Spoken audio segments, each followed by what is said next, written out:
My name is Lila Labine, and you are watching one of my free videos, Turn Up the Volume of Your Verbs. The powerful sentences you create by improving your verbs will make your writing more entertaining to read. We're going to talk about verb strength and specificity, verb tense consistency, verb form, and verbs in flashbacks. You want your verbs to be strong and specific. Those are exciting verbs. Boring verbs are weak and general, or it's a weak verb with an adverb. And while adverbs aren't the devil, you do want to reduce your use of them and instead just use a stronger verb. So instead of walked happily, you can say skipped or bounced. Instead of picked up, grabbed. Stepped could be marched, tiptoed, strode. See how it gives more, it gives the reader a better visual of exactly what the character is doing. Cried would be burst into tears, wailed, wept, and walked quickly would be hurried, rushed, raced. Or threw could be hurled or launched or tossed. Here's an example sentence. The child went over to the swings. Went is one of the most boring verbs I can think of. So whenever you can, replace it with something more exciting. The child skipped over to the swings. The child bounced over to the swings. Here's another one. Before he could get a good look at the photo, she took it from his hands and put it behind her back. So took and put, pretty general, pretty weak. Before he could get a good look at the photo, she grabbed it from his hands and hid it behind her back. It's just more exciting, more entertaining to read. And if you want to take it a step further, you can choose verbs that your point of view character would use. So if you're doing a deep, close narrative, meaning the narration is very much inside the character's head. The readers are going to be inside the character's head a lot, not just hearing their thoughts, but basically the narration is their thoughts, kind of. You want to have them narrate and speak with the types of verbs that character would use. So if your point of view character is an artist, you might have them use art-related verbs, even in a situation unrelated to art. For an example, I looked up. A bright double rainbow painted the sky with color. So he's going to use verbs like painted, and he's going to pay attention to the colors in the sky because he or she is an artist. Verb tense consistency is also important. So if you are writing in present tense, you want to stick to that. If you're writing in past, you stick to that. It's easier to mess this up when you're writing in present because we're so used to hearing stories in past tense that we don't always catch when a past tense verb slips into a present tense story. So this is an excerpt from Catching Fire. We position ourselves on either side of PETA, lean over until our faces are inches from his nose, and give him a shake. PETA, PETA, wake up, I say in a soft, sing-song voice. Now, you want to watch out for something like this. We position ourselves on either side of PETA, lean over until our faces are inches from his nose, and gave him a shake. So if you notice that last verb there, gave, is past tense, just slipped in there, and sometimes you may not have noticed. And sometimes if you read your writing out loud, you'll be more likely to notice it. But you want to watch out for those. This is a little easier to hear. It's past tense, and then you're going to hear a present tense verb slipped in there. So the top one is the original, but you're going to watch out for this. Alma knelt in the tall grass and brought her face as near as she could to the stone, And there, rising no more than an inch above the surface of the boulder, she sees a great and tiny forest. So I don't know if you noticed, but that last verb is sees, and that's present tense.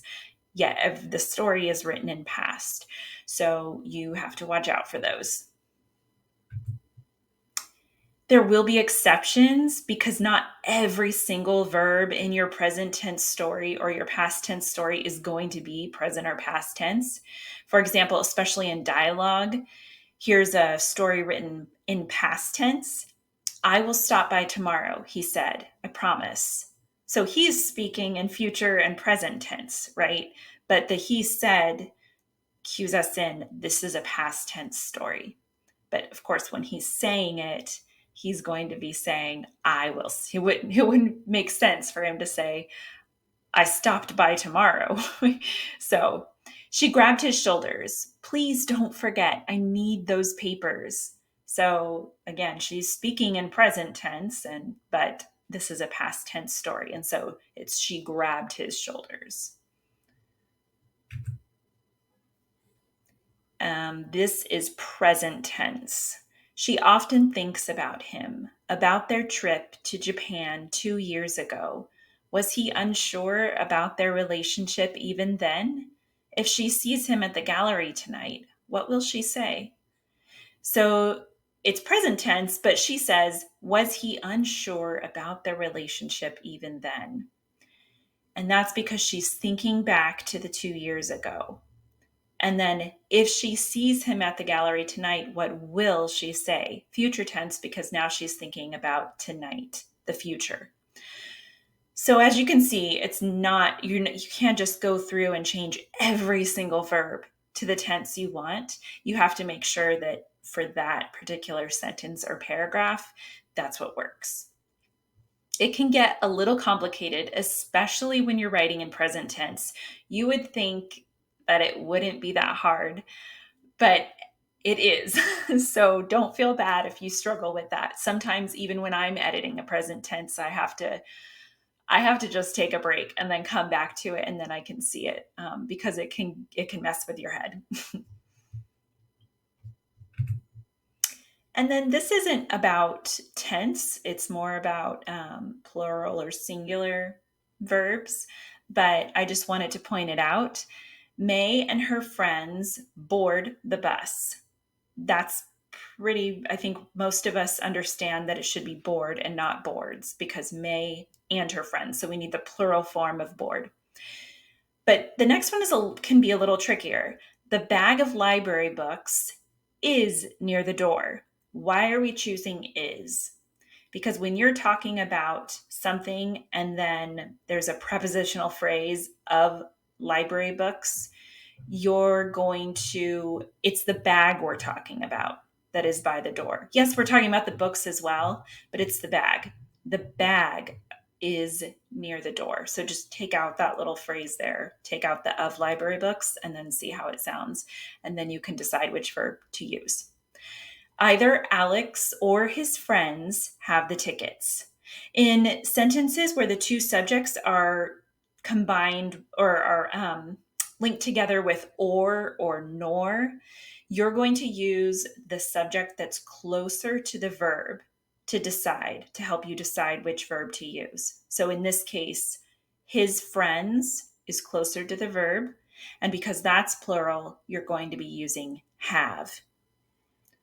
My son or my daughter is going to come with me to the party. So here's another or sentence. So you're going to use daughter because that's closer to the verb, and daughter is, not daughter are. And then this last one is also an or a nor sentence. Neither the bushes nor the tree was watered. And the reason we're using was, the singular form, is because we're looking at tree. That's the subject that's closer to the verb. So the tree was. And then there's not just verb tense, but verb form. So there's something called the progressive past, and that is like was sitting. Nico was sitting on the couch knitting. This is correct. It's totally fine to use. However, sometimes, often, it's best to use the simple past, which would just be sat. Nico sat on the couch knitting. It's fewer words, it's more elegant sounding, it just flows. Here's another example, but in present tense. He is needing a ride to work. So that's the progressive. In this case, it would be best to just use the simple. He needs a ride to work. But there are times when using the simple would actually confuse your readers. So you have to be careful, and sometimes the progressive verb form is the best one to use. Nico was brushing his teeth when the doorbell rang. Totally fine. If, however, we tried to make it even better by changing it to the simple past, it would be Nico brushed his teeth when the doorbell rang, which isn't, I think, quite what the writer wants the reader to hear, because it's not like the doorbell rang and then Nico decided to brush his teeth. We're saying that when the doorbell rang, Nico was already brushing his teeth. And that's why the first sentence works better here. The progressive verb form actually is the better one to use, because we don't want to confuse readers. Nico was brushing his teeth when the doorbell rang. Okay, so verbs in flashbacks. If you are writing in past tense and then you're writing a flashback within the story, you're going to be using had verbs with the had and then and that's called perfect and perfect progressive. So, however, if you keep using had with every verb throughout the whole flashback, especially if it's a long flashback, it's going to get old and it's going to sound grating to your reader's ears. So what you can do, there's a trick. You can use had the first 1 to 3 times that you use a verb in the flashback, and then just cut to regular past tense. And your readers will get it, that they're still in the flashback. Then when you start pulling them out of the flashback, when you get near to the end, you'll start again using the had verbs. And that will cue your readers in to knowing, oh, okay, we're still at the flashback, but we're almost done. What you can also do is at the end of the flashback, or when you move into the current time of the story, you'll use transition words like and now, or but today, something like that, which will also cue in your readers, because you never want to confuse with flashbacks. Flashbacks can be confusing if you don't write them in a helpful way.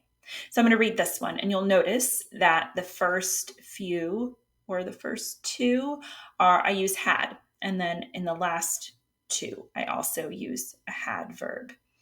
But the rest of it is going to be just regular past tense. But it should still read okay.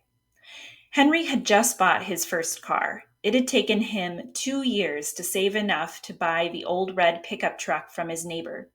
He washed, now I'm moving just to regular past tense. He washed the truck lovingly, wiped down its interior, and drove his friends around that night. They were adults. That was the first night he had talked to Chelsea. She'd been impressed. So then I'm moving. This is a short flashback, so it's not quite as necessary, but I'm moving the reader back now. I'm reminding them that we're in a flashback. So I've heard from lots of people that that's a very helpful trick with flashbacks. So how are you going to go about starting to improve the verbs in your manuscript? Search for those really common verbs like took, put, went, walk, through, any of those. Search for those and then see if there's any that you could maybe improve, maybe find stronger verbs. And then read your writing out loud. That's going to help you find most of the verbs that are not in the right tense, or that could be in simple past or present instead of progressive. Yeah, reading your writing out loud helps with so many things, but definitely helps with verbs. When you use two words, a weak verb and an adverb, to do the work of one strong verb, you dilute your writing and rob it of its potential power. That's from Self-Editing for Fiction Writers, which is a great book by Rennie Brown and Dave King. It's very helpful. And yeah, that's exactly what I was saying earlier. When you find strong verbs, then you only need to use that one word, and it makes your writing powerful, makes your sentences like clear, direct, entertaining, and powerful. I have a blog post on verbs, and a lot of the stuff is the same as in this video, but sometimes people like to see it and read it on a screen. And then The Magic of Fiction by Beth Hill, chapter 6 is called Narrative Tense, What Happens When, and it's very helpful in regard to verbs. And her blog, the editor's blog, I don't think she's still creating new posts for it, but it is still very useful, and I go back to it often. She has a blog post called Narrative Tense, Right Now or Way Back Then.